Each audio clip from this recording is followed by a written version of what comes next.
ये class seventh की NCERT है ये साइंस की।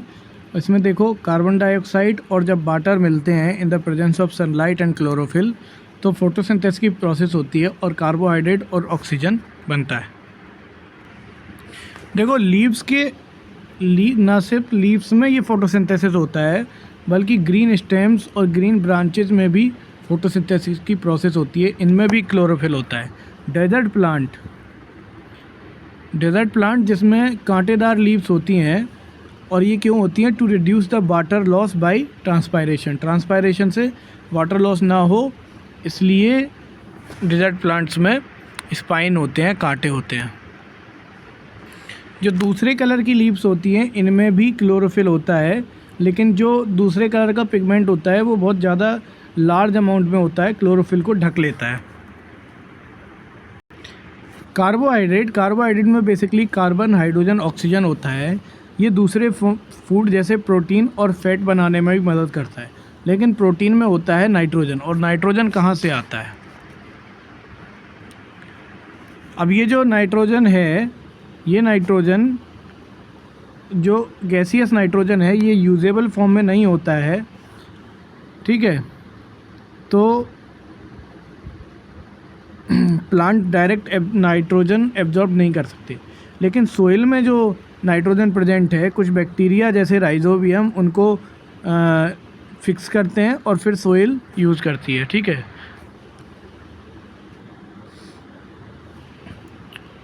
येलो वायरी स्ट्रक्चर होता है जो कि किसी भी प्लांट में ऐसे करके चढ़ जाता है, उसको हम अमरबेल बोलते हैं, इंग्लिश में कैस्कटा बोलते हैं। इसमें क्लोरोफिल नहीं होता है, तो वो जिस प्लांट पे चढ़ता है वहाँ से वैल्यूएबल न्यूट्रिशन सक करता है, इसको कैस्कटा बोलते हैं, ठीक है। तो ये कैस्कटा जो है ये पैरासाइट है, कैस्कटा ये है पैरासाइट है। ये एक होता है पिचर प्लांट जिसका जग जैसा माउथ होता है और इसमें होता है एक ढक्कन। इसमें ढक्कन बंद हो जाता है और मतलब जो भी इंसेक्ट है वो अंदर फंस जाता है। ऐसे इनको कहते हैं इंसेक्टिवोरस प्लांट्स। अब यहाँ देखो कुछ ऑर्गेनिज्म होते हैं जो साथ साथ रहते हैं, लिव इन करते हैं, एक साथ रहते हैं, लिव इन रिलेशनशिप में रहते हैं और शेल्टर और न्यूट्रिएंट्स दोनों शेयर करते हैं। ऐसे रिलेशन को सिम्बायोटिक रिलेशन बोलते हैं या फिर सिम्बायोसिस बोलते हैं। जैसे कुछ फंगी होते हैं जो कि प्लांट के रूट्स में रहते हैं, फंगाई, और प्लांट फंगस को न्यूट्रिएंट्स देता है और फंगस जो है वो वाटर और सर्टेन न्यूट्रिएंट्स प्लांट्स को देते हैं, ठीक है। लाइचेंस कुछ ऑर्गेनिज्म होते हैं जिनमें क्लोरोफिल होती है और जो कि एक एल्गा है, लाइकेंस एक एल्गा है और ये एल्गा और फंगस दोनों लिव इन रिलेशनशिप में, सिम्बायोटिक रिलेशनशिप में रहते हैं। फंगस जो है उसको शेल्टर, वाटर और मिनरल्स देती है और एल्गे जो है वो खाना बनाती है, फंगस को देती है। तो लाइचेंस में क्लोरोफिल होती है, बेसिकली एल्गा है और ये फंगस के साथ रहता है। हम जानते हैं राइजोबियम एक बैक्टीरिया है जो भी सिम्बायोटिक रिलेशनशिप में रहता है, नाइट्रोजन से सोइल से नाइट्रोजन रहता है और लेता है और यूजेबल फॉर्म में प्लांट को देता है, ठीक है। राइजोबियम अपना खुद खाना नहीं बना सकता तो रूट्स में रहता है, किसके? ये सारे प्लांट्स के रूट में रहता है, ग्राम, पीस, मूंग्स, लेग्यूम्स, ठीक है। तो इनका ये भी सिम्बायोटिक रिलेशन में है और नाइट्रोजनस फर्टिलाइज़र का यूज कम कर देते हैं। तो ये जो राइजोबियम है ये लेग्यूमिनस प्लांट्स में मिलता है, हमें फाउंड करता है और ये लेग्यूमिनस प्लांट्स के राइजोबियम जो है वो लेग्यूमिनस प्लांट्स के रूट्स में रहता है, राइजोबियम, ठीक है। अगर हम बात करें तो लेग्यूमिनस प्लांट क्या है? मोस्टली पल्सेस, दाल लेग्यूमिनस प्लांट से मिलती है। कैस्कटा, देखो कैस्कटा क्या है? एक पैरासाइट है, ठीक है। और ऐसा प्लांट जो ट्रैप कर देता है फूड को वो है pitcher plant. A plant which traps and feeds on insects is called a pitcher plant. Not cascata, not China rose, not rose. It is a pitcher plant. Cascata is a parasite.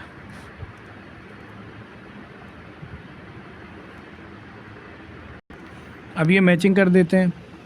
Matching nitrogen fixation rhizobium करता है, chlorophyll leaf में पाया जाता है. कैस्कटा एक parasite है, insect को खाता है पिचर प्लांट, और एनिमल सेटोट्रॉफ है.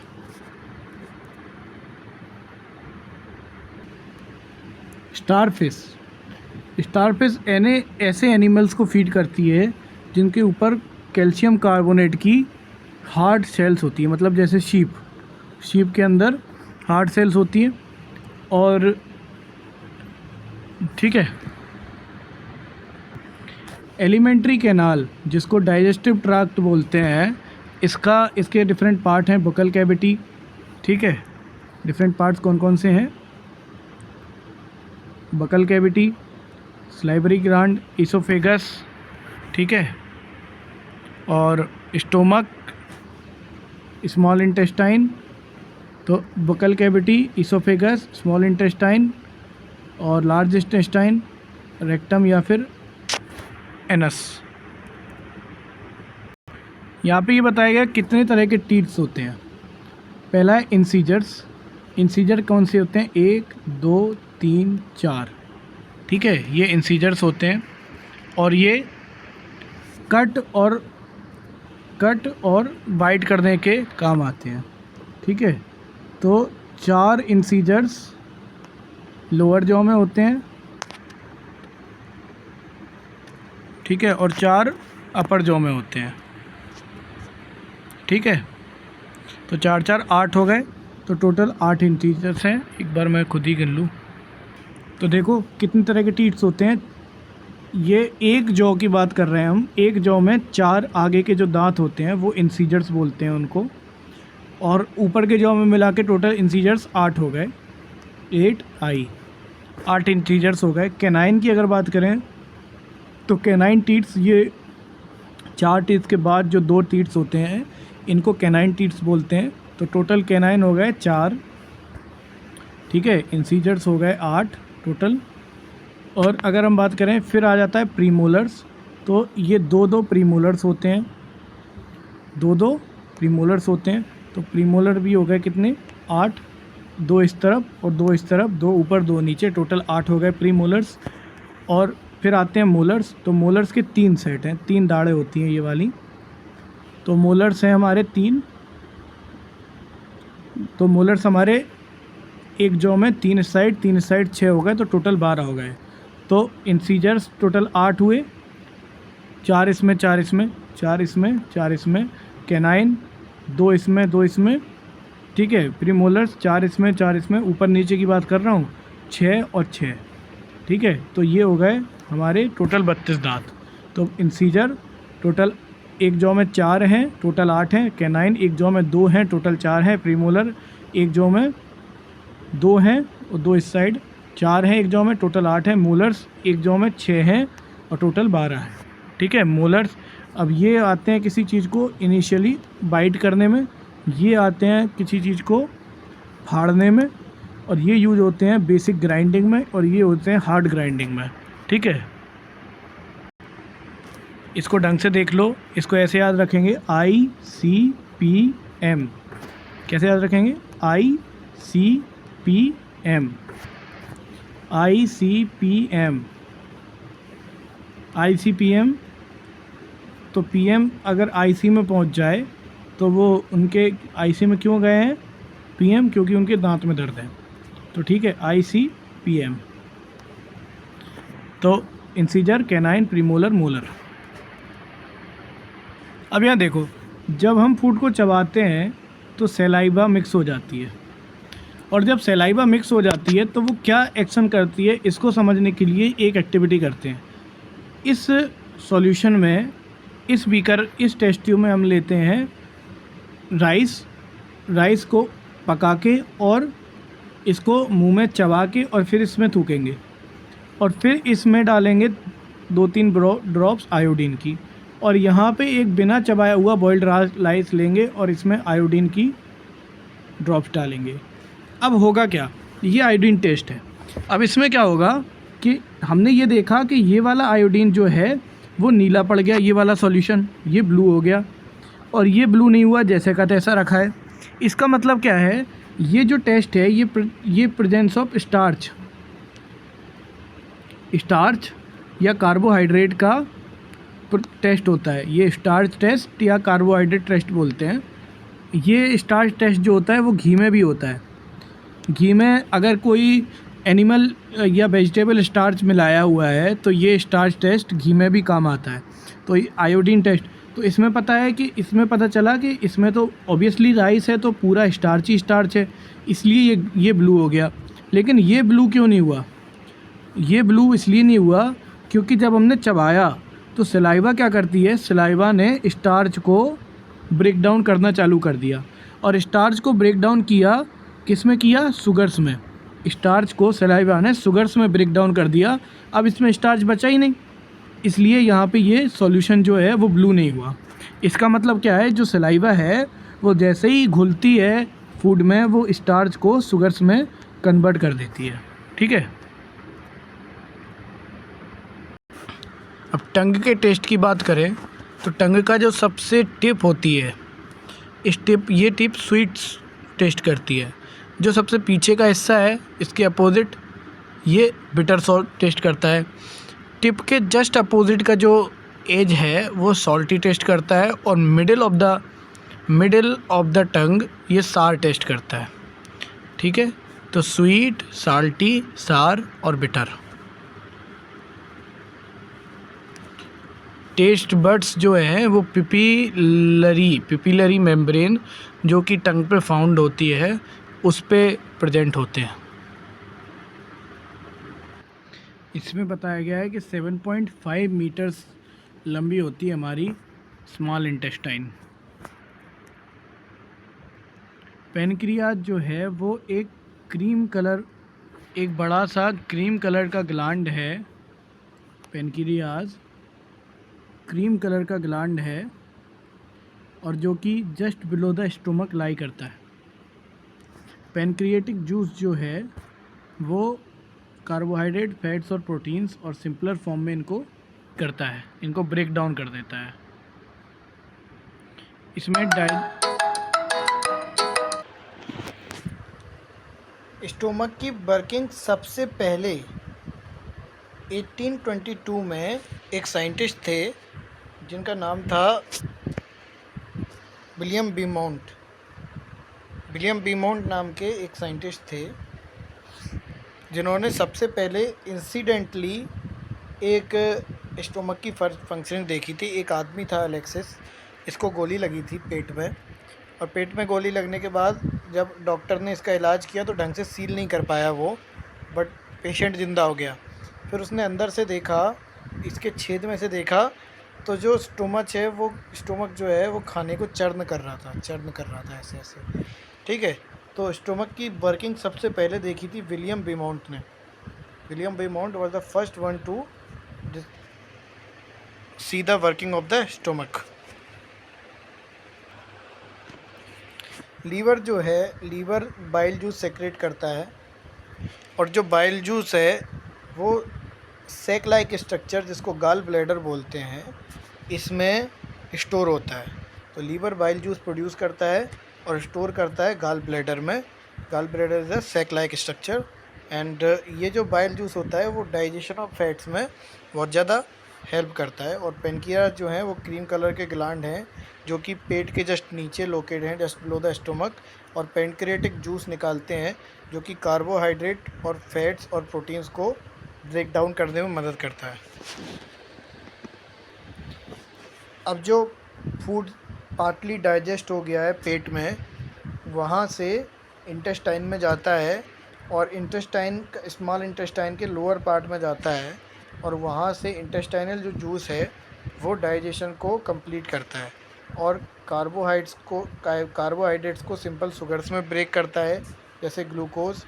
ठीक है, फैट्स को फैटी एसिड और ग्लाइसरॉल में ब्रेक करता है। प्रोटीन्स को अमीनो एसिड्स में तोड़ता है। ठीक है, अब यहाँ देखो, ये जो इंटेस्टाइन से फूड जो है, डाइजेस्टेड फूड एब्जॉर्ब होके एब्जॉर्प्शन से ब्लड वेसल्स में जाता है। और एब्जॉर्ब किस लिए होता है, कैसे होता है? स्मॉल इंटेस्टाइन में फिंगर लाइक आउटग्रोथ्स होते हैं, बहुत सारे thousands of finger like outgrowths, जिनको विलाई बोलते हैं, जो एब्जॉर्प्शन में मदद करते हैं। विलाई बेसिकली क्या करते हैं? Villi increase the surface area for absorption of the digested food. Intestine का सरफेस एरिया बढ़ा देते हैं। अब ये जो फूड है, ये जो एब्जॉर्प्शन हुआ है न्यूट्रिएंट्स का, ये एसिमिलेट होके कॉम्प्लेक्स स्ट्रक्चर्स बनाते हैं जो कि बॉडी को रिक्वायर होते हैं, जैसे प्रोटीन्स। ठीक है, यहाँ देखो, ग्लूकोज जो है, glucose with the help of oxygen, carbon dioxide water में टूटता है और एनर्जी को रिलीज करता है। ठीक है, जो फूड अनडाइजेस्टेड रह जाता है लार्ज इंटेस्टाइन में पहुंच जाता है। 7.5 मीटर की स्मॉल इंटेस्टाइन थी, हमने देखा था, लेकिन जो लार्ज इंटेस्टाइन है वो थोड़ी सी चौड़ी और छोटी है। 1.5 मीटर की है लार्ज इंटेस्टाइन। इनका फंक्शन है बाहर को एब्जॉर्ब करना और some salts from the undigested food material. और जो रिमेनिंग वेस्ट है रेक्टम से होते फेकल मैटर के रूम में एनस से रिलीज हो जाता है। इस प्रोसेस को इगेशन बोलते हैं। जानवर जो होते हैं, एनिमल्स जो होते हैं, वो ऐसे ही निगल लेते हैं खाने को, और एक पार्ट होता है स्टोमक का जिसको रुमेन बोलते हैं, वहाँ पे स्टोर कर लेते हैं। ठीक है, अब पेट, ये रुमेन में क्या होता है कि पार्शियली डाइजेस्ट हो जाता है ये खाना, इसको कड बोलते हैं। वाइट सा कड होता है, और ये कड जो है वो वापस माउथ में आ जाता है और फिर एनिमल उसको च्यू करता है, और इस प्रोसेस को रूमिनेशन बोलते हैं, और उन एनिमल्स को रूमिनेंट्स बोलते हैं।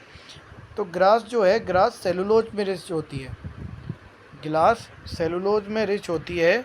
और जो बैक्टीरिया जो रुमेन में, कैटल के रुमेन में बैक्टीरिया जो प्रेजेंट होता है, वो इस सेलुलोज को डाइजेस्ट करने में मदद करता है। तो ये जो रुमेन में का बैक्टीरिया जो है सेलुलोज को डाइजेस्ट करने में मदद करता है, और ह्यूमंस इस सेलुलोज को डाइजेस्ट नहीं कर पाते क्योंकि रुमेन का बैक्टीरिया ह्यूमंस में नहीं होता है।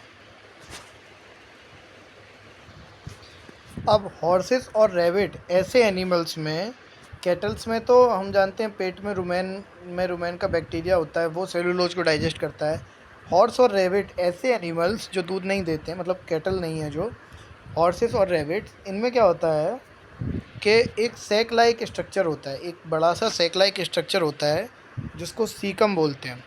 सैक लाइक स्ट्रक्चर जिसको क्या बोलते हैं? सीकम बोलते हैं। और ये जो सीकम है, ये ईसोफेगस और स्मॉल इंटेस्टाइन के बीच में होता है। ये सीकम, ईसोफेगस और स्मॉल इंटेस्टाइन के बीच में ये सीकम होता है, जो कि जिसमें एक बैक्टीरिया होता है, और वहाँ सेलुलोज डाइजेस्ट होता है, और ये चीज़ ह्यूमंस में नहीं होती है। सीकम याद रखना। अमीबा की बात करें, अमीबा एक सिंगल सेल्ड ऑर्गेनिज्म है जो कि पॉन्ड वाटर में पाया जाता है। और अमीबा में सेल मेम्ब्रेन होती है, और न्यूक्लियस होता है जो कि राउंडेड और डेंस होता है। स्मॉल बबल लाइक वैक्यूल होता है उसके साइटोप्लाज्म में। ठीक है, कॉन्स्टेंटली शेप चेंज करता है, और एक फिंगर लाइक प्रोजेक्शंस निकालता है जिनको सूडोपोडिया बोलते हैं। इस सूडोपोडिया से, इसको सूडोपोडिया या फॉल्स फीट भी बोलते हैं मूवमेंट के लिए। ये इसमें सूडोपोडिया जो है मूवमेंट में हेल्प करता है और फूड को कैप्चर करने में हेल्प करता है। उसके बाद ये जो फूड है वो ट्रैप हो जाता है फूड वैक्यूल में, और फूड वैक्यूल में जो डाइजेस्टिव जूसेस हैं उसको तोड़ देते हैं और एब्जॉर्ब कर लेते हैं। ठीक है, नेक्स्ट उसके बाद क्या होता है? उसके बाद ये जो वेस्ट है वो बाहर निकल जाता है। ठीक है, तो ये दूसरा चैप्टर कंप्लीट हो गया। ये मैचिंग है। मैचिंग क्या है? कार्बोहाइड्रेट्स शुगर में टूटती है, प्रोटीन्स अमीनो एसिड में टूटते हैं, और फैट्स फैटी एसिड और ग्लाइसरॉल में टूटता है। Matching complete. Chapter 3 fibre to fabric देखेंगे। जो वूल होती है, वूल फ्लीस से ऑब्टेन करी जाती है। और फ्लीस क्या है? Fleece are basically hairs. Sheep और याक के जो हेयर्स होते हैं उनको फ्लीस बोलते हैं। सिल्क फाइबर जो है सिल्क मौत के ककून से निकलती है। ठीक है। जो हेयर बियरिंग एनिमल्स होते हैं जैसे शीप, गॉट, याक, ठीक है, इनसे वूल निकलती है। ठीक है। और ये हेयर्स क्यों होते हैं? क्योंकि hair trap a lot of air. बहुत सारी एयर ये हेयर ट्रैप कर देते हैं, और air is the poor conductor of heat. इसके वजह से इन लोगों को वार्म रखती है ये एयर। शीप के दो टाइप के फाइबर्स होते हैं, कोर्स बियर्ड हेयर्स और सॉफ्ट अंडर हेयर जो कि स्किन के क्लोज होते हैं। ठीक है। अलग अलग तरह की वूल देखें। याक वूल जो होती है, याक वूल तिब्बत एंड लद्दाख में कॉमन है। ठीक है। मोहेर वूल जो होती है, मोहेर, ये अंगोरा गोट से ली जाती है। Mohair angora goats Jammu and Kashmir के। Mohair wool angora goats, yak wool Tibet and Ladakh, mohair wool angora goats Jammu and Kashmir.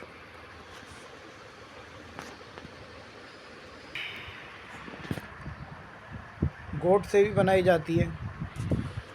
Kashmiri गोट के फर से बनाई जाती है जो कि बहुत सॉफ्ट होती है। फाइन शॉल्स जिनको पश्मीना शॉल्स बोलते हैं वो कश्मीरी गोट से बनते हैं। देखो, कैमल्स से भी वूल बनती है, और लालमा और अल्पाका जो कि साउथ अमेरिका में पाई जाती है, इससे भी वूल बनती है। ठीक है।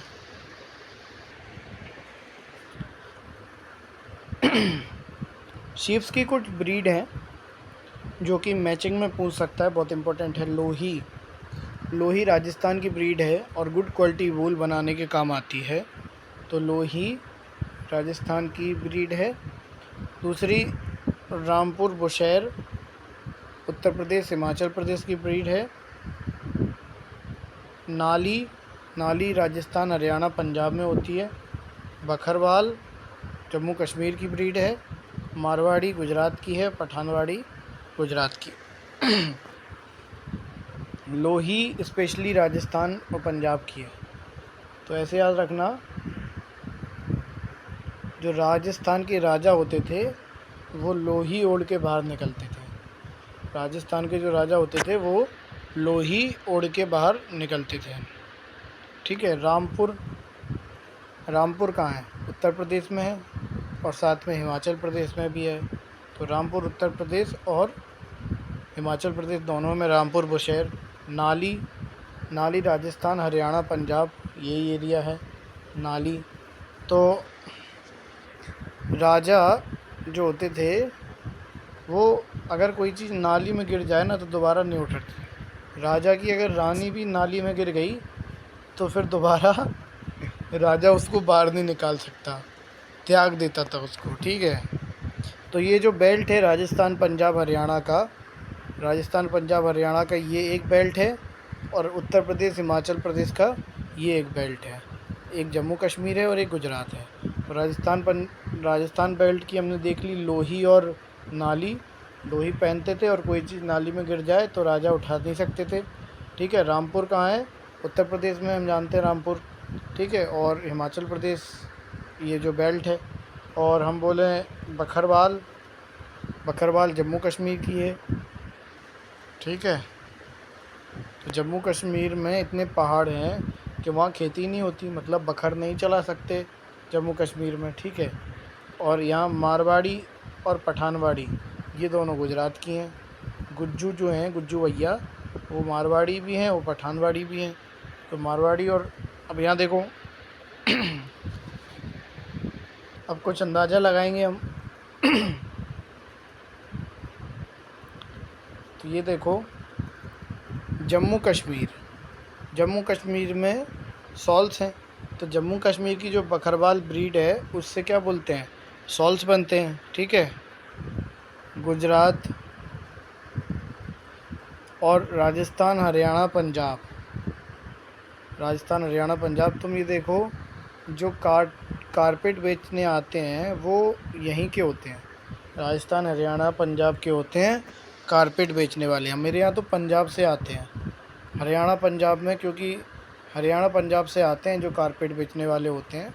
मेरे यहाँ मोस्टली हरियाणा पंजाब से आते हैं। हरियाणा पंजाब की है नाली और लोही। ठीक है। राजस्थान पंजाब की है। और अगर हम बात करें हौजरी, हौजरी पठानवाड़ी, पठानवाड़ी जो ब्रीड है वो हौजरी प्रोड्यूस करती है। मतलब तुमने देखा होगा हौजरी के कपड़े जनरली मुल्ले बेचते हैं कि नहीं? तो मुल्ले कौन होते हैं? पठान। तो हौजरी पठानवाड़ी ब्रीड की है और गुजरात की है। ठीक है। कोर्स बूल मारवाड़ी की है, ये इम्पोर्टेंट नहीं है। ब्राउन फ्लीस, ब्राउन फ्लीस जो बूल की क्वालिटी है, ये रामपुर। ठीक है। तो ब्राउन, ये जो जय और वीरू थे, ये ब्राउन मुंडे थे और ये कहाँ गए थे? रामपुर में गए थे शोले में। तो ब्राउन फ्लीस रामपुर की है। तो शीप की जो फ्लीस है जिससे वूल बनती है, उस फ्लीस को सबसे पहला पार्ट होता है उसको निकालना along with a thin layer of skin. इसको बोलते हैं शेयरिंग, शेयर करना, शेयरिंग। ऐसे ऐसे काटते हैं ना ट्रिमर से, तो शेयरिंग जो होती है वो पहला स्टेप है। दूसरा स्टेप अगर मैं बात करूँ वूल में, वूल में दूसरा स्टेप है स्काउरिंग। स्काउरिंग क्या होती है?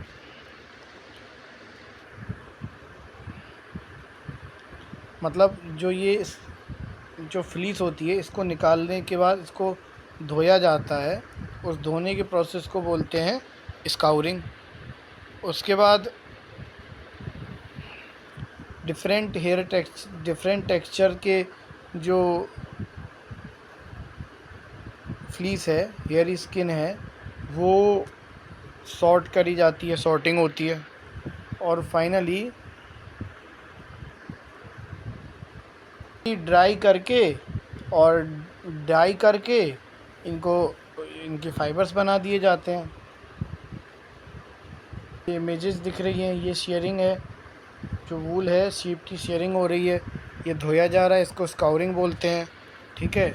फिर उसमें मशीन से स्काउरिंग हो रही है एंड फिर यार्न में तब्दील हो जाता है। Shearing, scouring, sorting, cleaning, dyeing, rolling, ये प्रोसेस है। ये जो सॉर्टिंग होती है, सॉर्टर की जो जॉब होती है वो बहुत रिस्की होती है। और सॉर्टिंग करते वक्त एक बैक्टीरियम होता है जो एंथ्रेक्स जिसको बोलते हैं, उस बैक्टीरिया से ये इन्फेक्ट हो जाते हैं सॉर्टर लोग, और एक फटल ब्लड डिजीज़ इनको हो जाती है। इसको सॉर्टर्स डिजीज़ बोलते हैं। ये डिजीज़ बहुत ही ज़्यादा फैटल होती है और ये बैक्टीरिया एंथ्रेक्स से होती है। ठीक है। सिल्क वॉर्म को पालना और उनसे सिल्क निकालने को सेरीकल्चर बोलते हैं।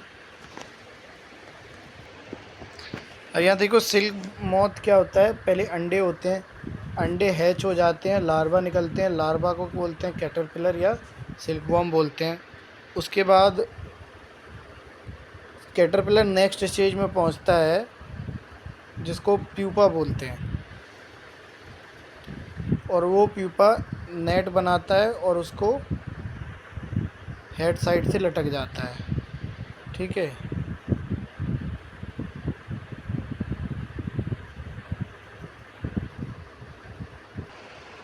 तो जो कैटरपिलर है ना, कैटरपिलर ऐसे लटक के जाल से और ऐसे ऐसे झूलता है। झूलने से इसका जो हेड है, ये हेड एक रस्सी फाइबर बनाता है। ये फाइबर हार्ड होके सिल्क फाइबर बोलते हैं इसको, और ये सिल्क फाइबर में ऐसे ऐसे ऐसे ऐसे लपेट जाता है और प्यूपा बोलते हैं। फिर ये क्या बन जाता है, और ये प्रोटीन से बना होता है। तो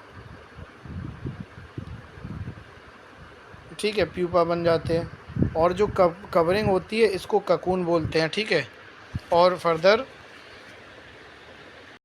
जब प्यूपा से मौत बनती है, प्यूपा से क्या बनती है, मौत बनती है, तो ये ककून के अंदर ही बनती है। ठीक है,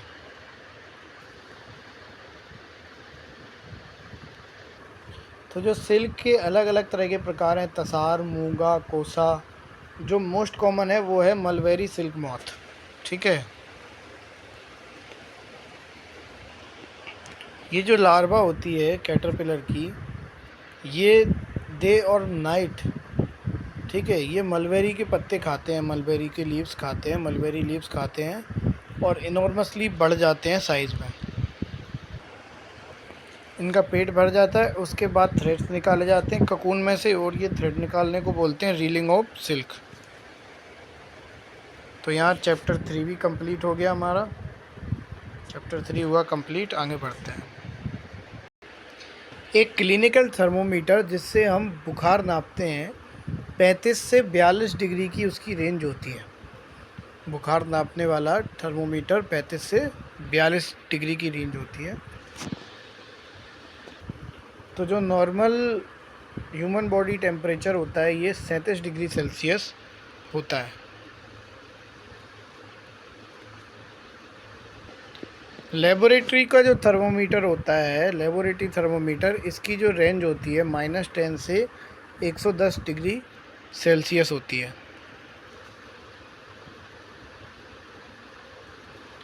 इसकी थी 35 से 42 डिग्री सेल्सियस क्लिनिकल वाले की।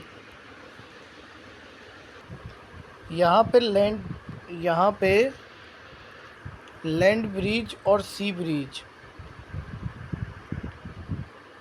ब्रिज और लैंड ब्रिज का कॉन्सेप्ट देखते हैं। क्या होता है कि डे टाइम में लैंड फास्टर वार्म हो जाता है देन कंपेयर टू वाटर। जब फास्टर ये लैंड वार्म हो जाएगी तो हॉट एयर ऊपर उठेगी और यहाँ से कोल्ड एयर इसकी जगह लेने के लिए आएगी और हॉट एयर इस तरफ जाएगी टू कंप्लीट द साइकिल। तो सी से जो ठंडी ब्रीज चलती है, ठंडी हवाएं चलती हैं, इनको सी ब्रीज बोलते हैं और ये डे टाइम में चलती हैं। रात में जस्ट उल्टा होता है, वाटर गर्म भी जल्दी देर में होता है और ठंडा भी देर में होता है। तो लैंड जल्दी ठंडी हो जाती है और वाटर अभी भी गर्म है, तो वाटर से उठता है हवा और जो लैंड से ठंडी हवा है वो समुद्र की तरफ चलती है, इसलिए इसको लैंड ब्रिज बोलते हैं। तो अगर हम बात करें जब डे टाइम में सी ब्रिज चलती है तो कोल्ड एयर इस समुद्र से लैंड तरफ जाती है, हॉट एयर लैंड से समुद्र तरफ जाती है। और अगर नाइट टाइम की बात करें तो hot air, cold air land से समुद्र की तरफ जाती है और हॉट एयर समुद्र से लैंड की तरफ आती है। वूलन क्लॉथ जो होते हैं, वूलन क्लॉथ विंटर में वार्म क्यों करते हैं?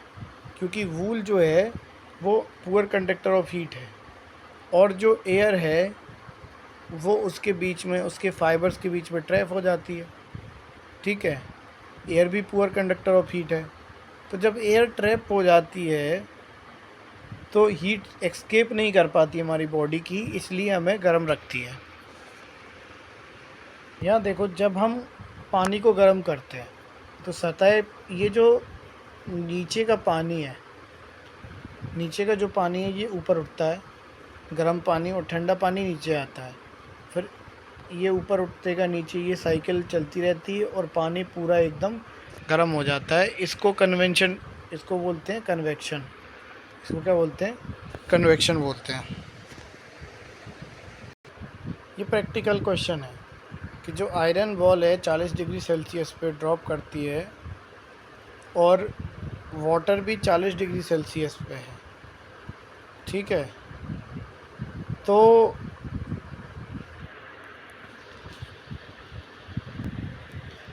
हीट विल नॉट फ्लो, क्योंकि हीट बिल्कुल फ़्लो नहीं होगी, क्योंकि वार्म से कोल्ड जाती है हीट, यहाँ तो दोनों इक्वल है। ठीक है, मुझे लगा था कुछ बहुत अच्छा क्वेश्चन होगा।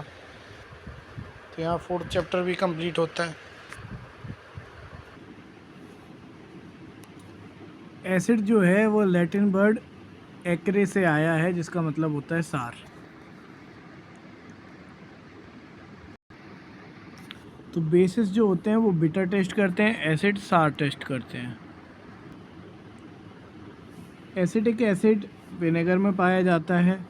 फॉर्मिक एसिड आंट स्ट्रिंग में पाया जाता है जो चींटी काट लेती है। सिट्रिक एसिड सिट्रस फ्रूट्स में पाया जाता है। लैक्टिक एसिड कर्ड में पाया जाता है। ऑक्सैलिक एसिड स्पाइनच में पाया जाता है। एस्कॉर्बिक एसिड जिसको विटामिन सी बोलते हैं, आंवला और सिट्रस फ्रूट्स में भी पाया जाता है। टार्ट्रिक एसिड इमली, ग्रेप्स और खट्टे मैंगोज़ इनमें पाया जाता है। बेसिस की बात करें तो कैल्शियम हाइड्रोक्साइड लाइम वाटर में पाया जाता है। ठीक है, अमोनियम हाइड्रोक्साइड विंडो क्लीनर की तरह काम करता है। सोडियम हाइड्रोक्साइड, पोटेशियम हाइड्रोक्साइड इसको सोप की तरह काम करते हैं। मैग्नीशियम हाइड्रोक्साइड को मिल्क ऑफ मैग्नीशिया बोलते हैं। जो लिटमस है एक नेचुरल डाई है, और ये जो लिटमस है ये लाइचेंस से एक्सट्रैक्ट किया जाता है।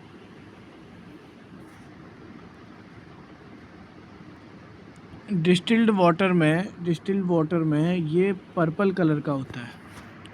अगर एसिडिक सॉल्यूशन में करें तो ये रेड हो जाता है एसिडिक सॉल्यूशन में, और बेसिक सॉल्यूशन में ब्लू हो जाता है। बी से बेसिक, बी से ब्लू, और एसिड होता है तो एसिड में क्या हो जाता है, लाल हो जाता है। ठीक है, एसिड में क्या हो जाता है, लाल हो जाता है, और बी से बेसिक, बी से ब्लू। ठीक है,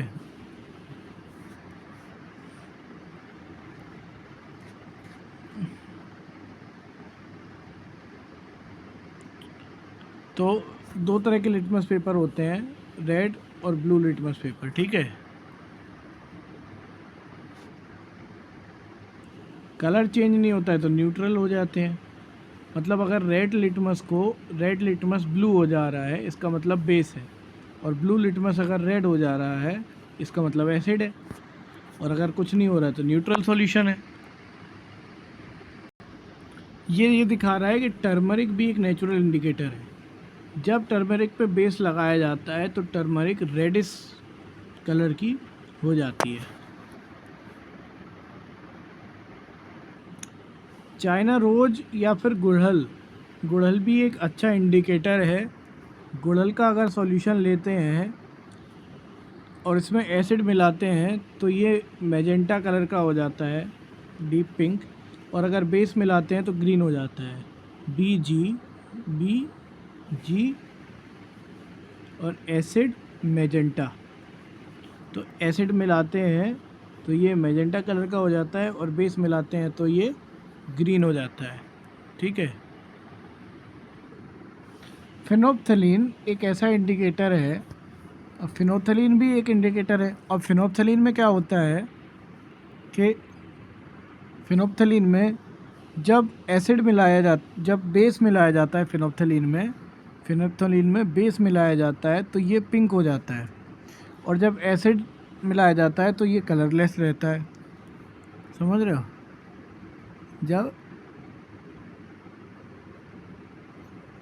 जब एसिड मिलाया जाता है तो ये कलरलेस रहता है, और जब बेस मिलाया जाता है तो ये पिंक हो जाता है। मतलब बेस मिलाया जाता है तो फिनोप्थलीन का बीपी बढ़ जाता है, बीपी तो बेस से पिंक हो जाता है। तो लिटमस पे बेस का ब्लू हो जाता है। ठीक है, गुड़हल चाइना रोज पे बेस ग्रीन हो जाता है, बीजी हो जाता है, और फिनोप्थलीन पे बेस जो है वो पी हो जाता है, मतलब पिंक हो जाता है। तो बीबी, बीजी और बीपी। एंट बाइट अगर हो जाए, चींटी काट ले, तो मॉइस्ट बेकिंग सोडा लगाएं, न्यूट्रलाइज हो जाएगा। नेक्स्ट है क्विक लाइम किसको बोलते हैं? कैल्शियम ऑक्साइड को बोलते हैं। और स्लेक्ट लाइम किसको बोलते हैं? कैल्शियम हाइड्रोक्साइड को बोलते हैं। तो ये 5वां चैप्टर अपना ख़त्म हो गया है। अच्छा, एंटबाइट में एक चीज़ और लगा सकते हैं, कैलामाइन सॉल्यूशन। और ये कैलामाइन सॉल्यूशन क्या होता है? कैलामाइन सॉल्यूशन क्या होता है? जिंक कार्बोनेट होता है कैलामाइन सॉल्यूशन। जिंक कार्बोनेट होता है क्या? Calamine solution. जब सोइल बहुत ज़्यादा एसिडिक हो जाती है तो क्विक लाइम या स्लेक्ट लाइम चूना डाला जाता है उसमें, और सोइल बहुत ज़्यादा बेसिक हो जाती है तो ऑर्गेनिक मैटर कंपोस्ट डाला जाता है। याद रखना, कॉपर सल्फेट को ही ब्लू विटियोल बोलते हैं और नीला थोथा बोलते हैं। कॉपर सल्फेट इज़ ब्लू विटियोल और नीला थोथा। देखो, जब कॉपर सल्फेट सॉल्यूशन में ये ब्लू था और एक आयरन की वो डाल देते हैं, ठीक है, तो ये डिस्प्लेसमेंट रिएक्शन हो जाती है। यहाँ पे आयरन हो जाता है, आयरन सल्फेट बन जाता है और ये ग्रीन हो जाती है, और ये इस पे जो है कॉपर का डिपोजिशन हो जाता है, ठीक है, तो ये ब्राउन हो जाती है। तो आयरन सल्फेट जो है वो हमारा ग्रीनिश होता है और कॉपर सल्फेट होता है ब्लू। जब विनेगर में बेकिंग सोडा डालेंगे तो न्यूट्रलाइजेशन रिएक्शन होगा, कार्बन डाइऑक्साइड रिलीज होगी, और ये कार्बन डाइऑक्साइड जब अगर लाइम वाटर में जाएगी तो लाइम वाटर कैसा हो जाएगा? मिल्की हो जाएगा।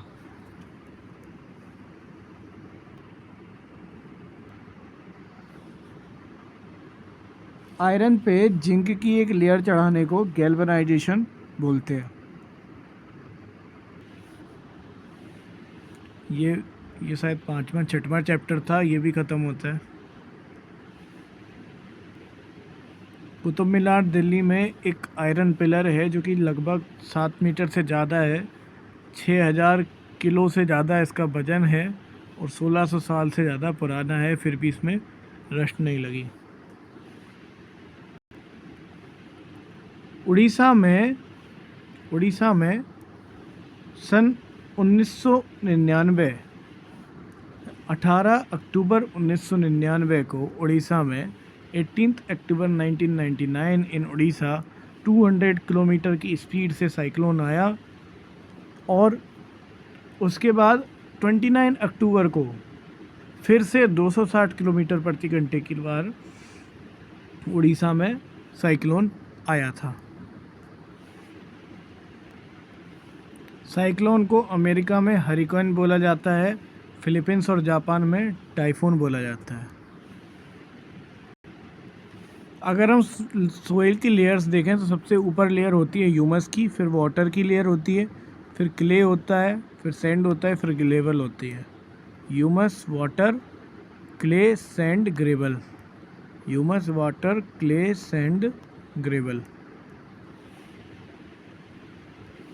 डिफरेंट लेयर्स ऑफ सोइल जिसमें दिखती है वर्टिकल सेक्शन, उसको सोइल प्रोफाइल बोलते हैं। हर लेयर का डिफरेंट टेक्सचर होता है और इन लेयर्स को हॉरिजॉन्स बोलते हैं।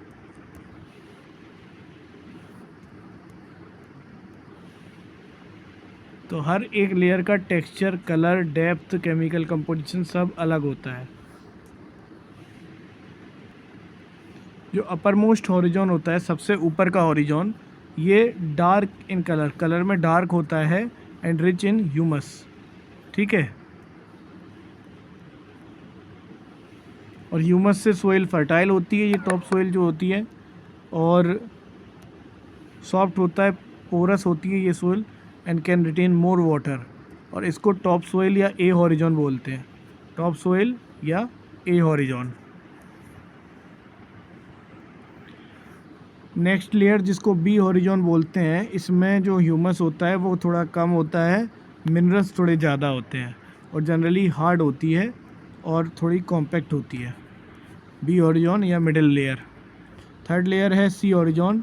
सी ओरिजोन रॉक्स के स्मॉल लंप से, छोटे छोटे रॉक के स्मॉल लंप से बनती है और क्रैक्स और सर्विसेज इसमें होती है।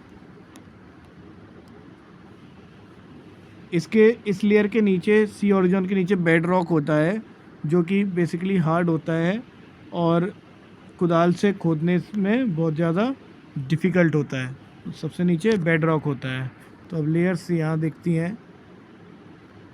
ए ओरिजोन ह्यूमस रिच सोइल, बी ओरिजोन थोड़ा हार्ड है, मिनरल रिच सोइल, सी ओरिजोन में छोटे छोटे पत्थर पड़े हुए हैं और इसके नीचे होता है बेड रॉक।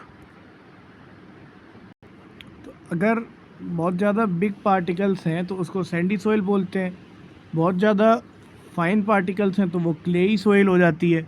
ठीक है। सबसे जो बेस्ट सोइल, टॉप सोइल होती है प्लांट्स को ग्रो करने की, वो होती है लोमी सोइल, जो कि सैंड और क्ले दोनों का मिक्सचर है। ठीक है। और दूसरी टाइप की सोइल है स्लिट। स्लिट जो होती है वो रिवर बेड्स के डिपॉजिट की जो सोइल होती है उसको स्लिट बोलते हैं। सैंड और क्ले के बीच में स्लिट के पार्टिकल्स होते हैं। Size of slit particles is between sand and clay. Sand and clay के बीच में जो स्लिट के पार्टिकल्स होते हैं। लोमी सोइल में ह्यूमस भी होती है और राइट वाटर होल्डिंग कैपेसिटी होती है प्लांट्स में। ये परलोकेशन रेट ऑफ वाटर क्या होता है?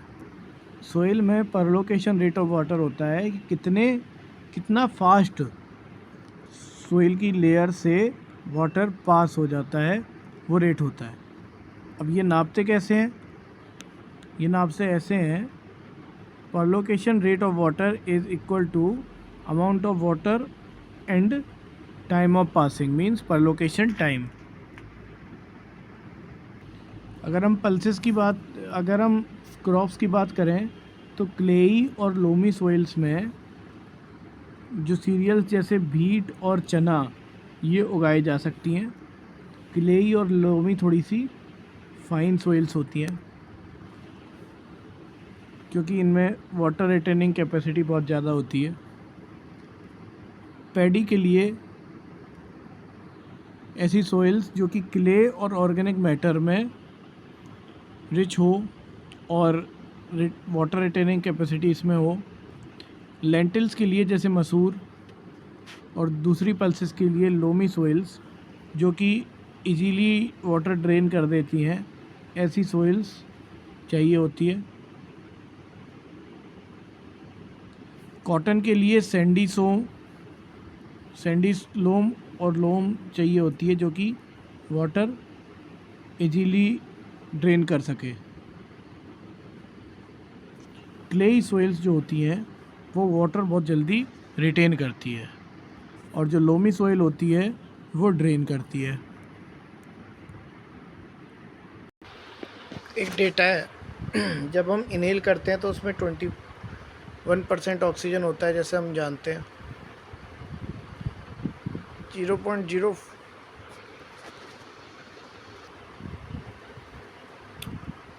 तो जब हम एक्सेल करते हैं तो केवल जो हम इनटेक करते हैं वो परसेंटेज होती है 4.6% और 16.4% ऑक्सीजन हम वापस निकाल देते हैं। 4% कार्बन डाइऑक्साइड हम अपनी तरफ से छोड़ते हैं। 4.4% कार्बन डाइऑक्साइड हम अपनी तरफ से छोड़ते हैं।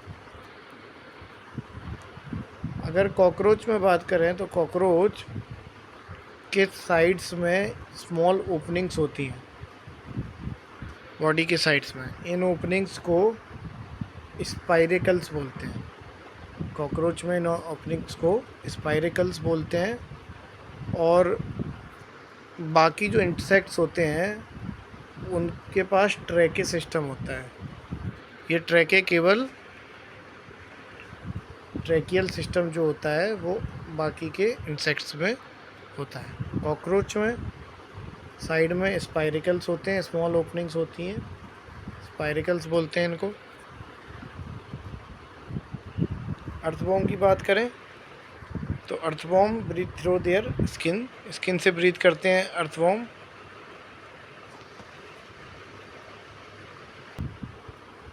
फ्रॉग के पास लंग्स भी होते हैं और स्किन से भी ब्रीथ कर सकते हैं फ्रॉग्स।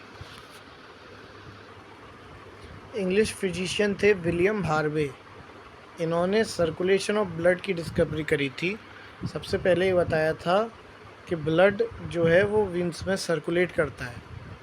और उस टाइम पे ये मान्यता, ऐसे लोग मानते थे कि जो ब्लड वेसल्स होती हैं उसमें ब्लड जो है वो ऑसिलेट करता है।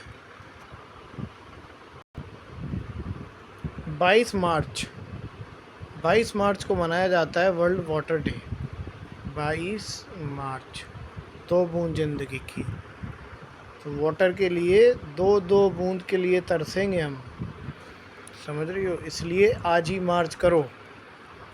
किसी दिन वाटर के लिए दो बूंद के लिए तरसेंगे। So march and save water की दो बूंद के लिए तरसेंगे। So march and save water.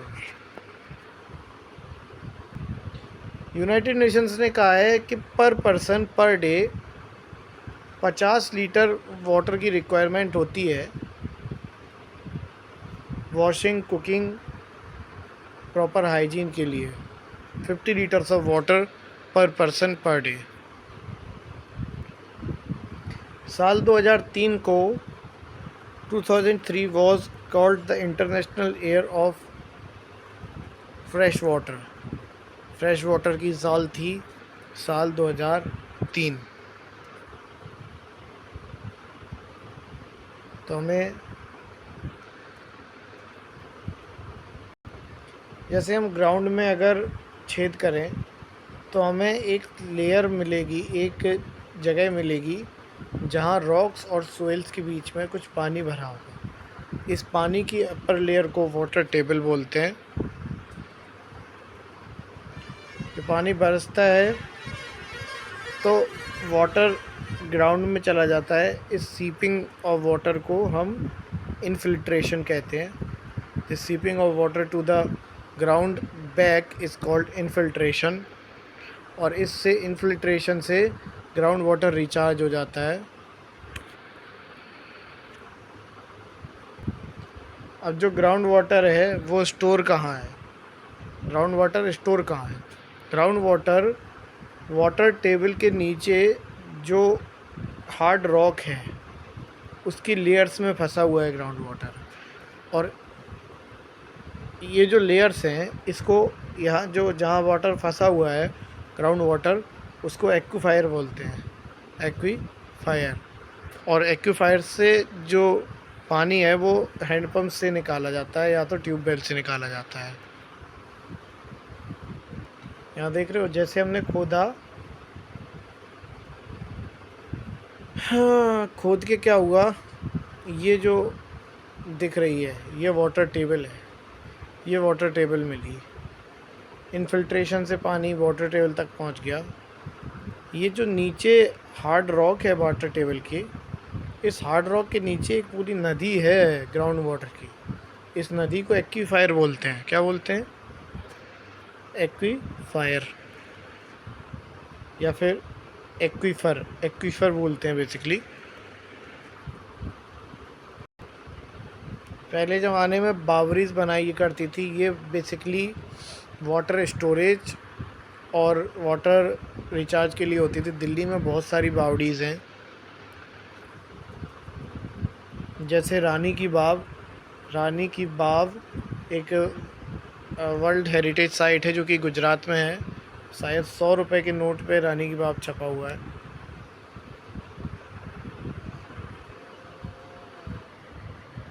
यहाँ देखो, वर्ल्ड वाटर डे 22 मार्च ने कहा था दो बूंद के लिए तरसेंगे, जल्दी मार्च करो।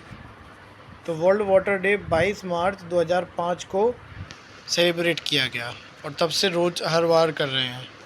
वर्ल्ड वाटर डे 22 मार्च 2005 को सेलिब्रेट किया गया और तब से, ठीक है, 2005 से 15 इसको international decade for action on water for life बोला 2005 से 15।